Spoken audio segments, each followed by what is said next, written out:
นะได้ปลานิลมา2 ตัว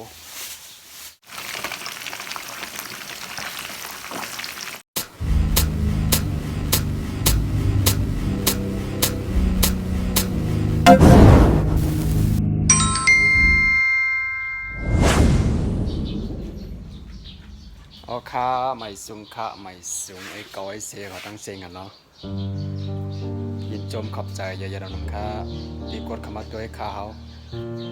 จ่ายซื้อของเมื่อได้มาญาข้าวแถวเนาะเมื่อในเดี๋ยวมาเฮ็ดต้มยำปลานิลนี่ก่อนนะได้ปลานิลมา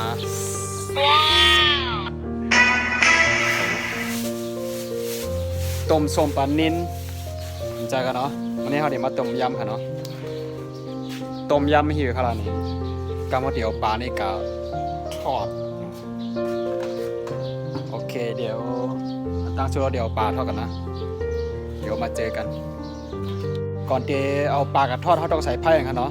ใส่ไผ่กำครับนี่เก็บไปแล้ว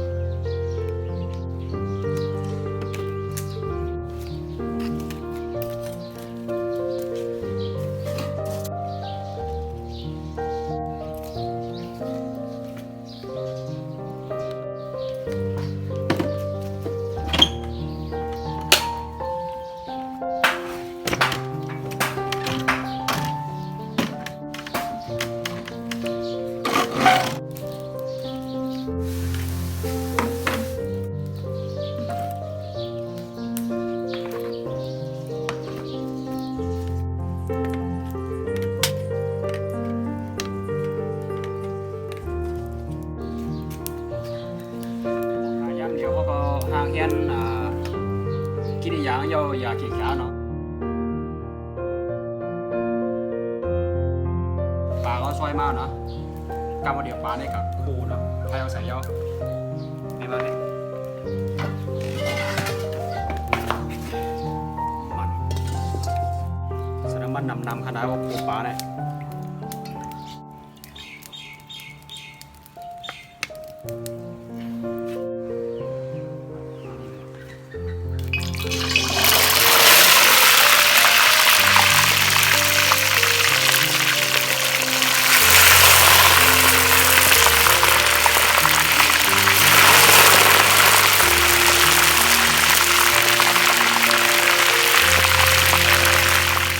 ปลามันเนาะคือว่าปลามันซุปพอก็มาซอยกิริยามาทานกันเนาะกิริยาก็มีเฮ็ดนางผ้าเนาะตามชุดห่อนี่ก่อนซอยเขามีโบกันเนาะ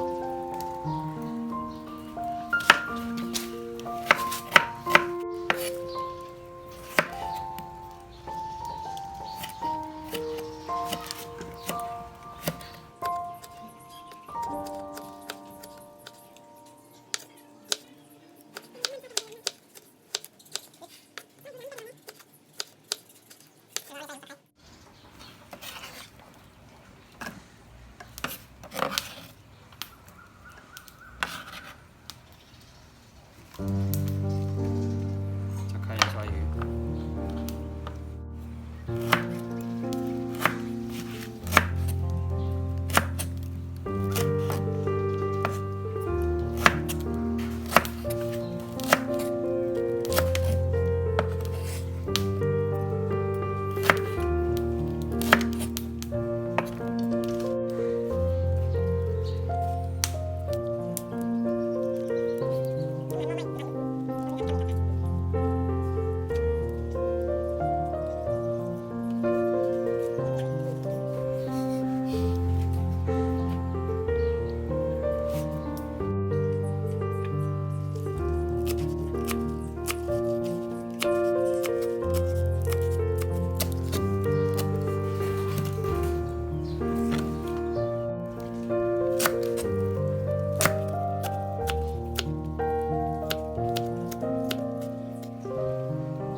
กับแนวซอยผักซอยกิริยาอย่างยองหมดแล้วค่ะนะพอดี มาตั้งหม้อน้ำเหลืองเนาะสองตัวใส่น้ำ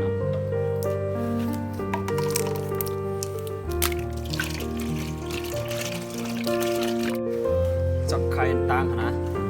ข้าวหอมอันนี้เขามีปุกกี้ไว้เสร็จดีแล้วเนาะปุกกี้ของแล้วก็เกลือ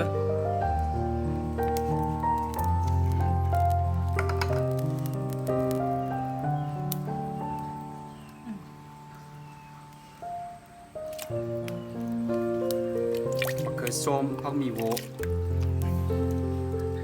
หรือว่าหอมจีนหรือว่าหอมหัวใหญ่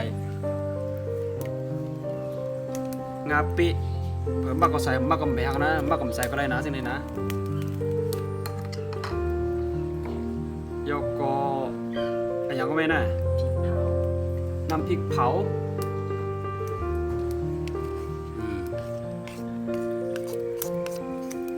น้ำพริกเผาแม่บ้านน้อมนะที่เป็นข่าววางแล้วนั่นแหละ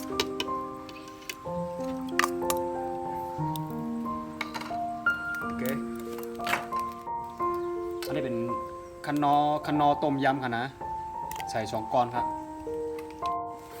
ตำเนียวเดี๋ยวเฮ็ดใส่กันนะพอเฮ็ดใส่ยาวก็ผมพังไว้ไปคือนำโพดค่ะเนาะโอเคระหว่างเมื่อไปนำโพดเกาะนี่น้อยครับ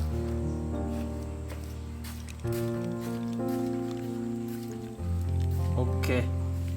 พอนำโพดออกมาเจอกันน้ำเหลือแล้วย่อมาเบิกรับสิ่งพอดีโอเคใส่ยังใช่ไหมใส่หมกพริกแล้วก็ใส่ของหวานค่ะเนาะก็ใครกินยาไปก่อนนะเมืองรับเสียงค่ะนะน้ำปลาค่ะ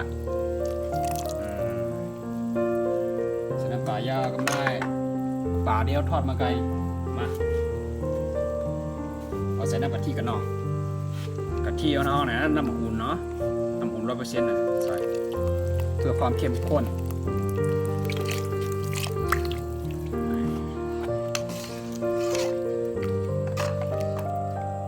มาได้กันนะปลาเดี๋ยวโคมมาไกลนี่ก็กลัวยาวก็เดี๋ยวไม้นี่ค่ะต้มยำปลาใส่เข้าไปปลาซอก2 ตัวเปิดเลือกเปิดเตอหน่อยน้ำอีไปก็น่าแม่คน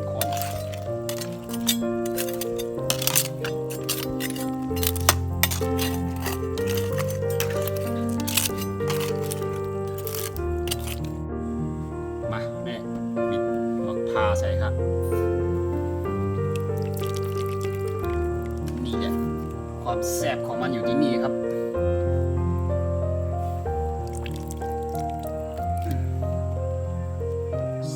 แซ่บ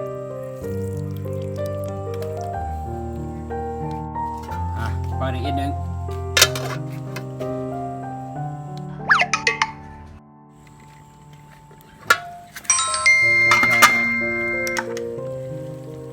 ใบมะกรูดค่ะเนาะ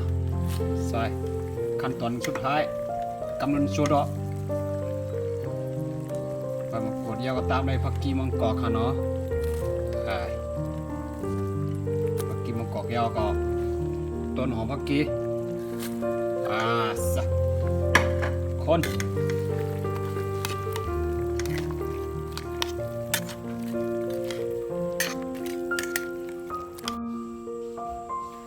มาครับยาวยาเขียวแล้วต้มยำปลานีพร้อมเสิร์ฟแหม่มันจะหอมฉุยพี่บอกตรงๆนี่มันทางของพี่ชัดๆว้าวปลาตัวใหญ่ขนาด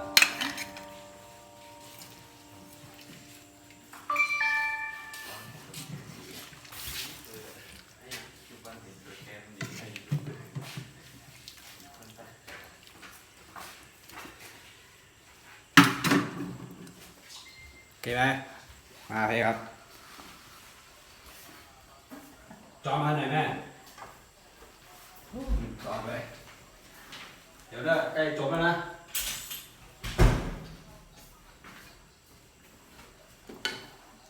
นี่อันนี้คือสมุนไพรครับ อันน่ะตักข้าวไป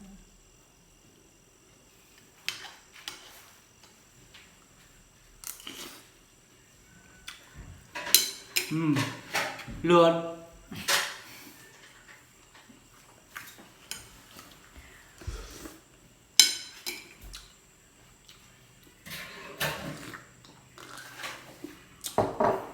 โอเคแคมแลบเตะต่อกันเนาะยินจมอย่าๆนำครับที่กดเข้ามาตัวนี่คือ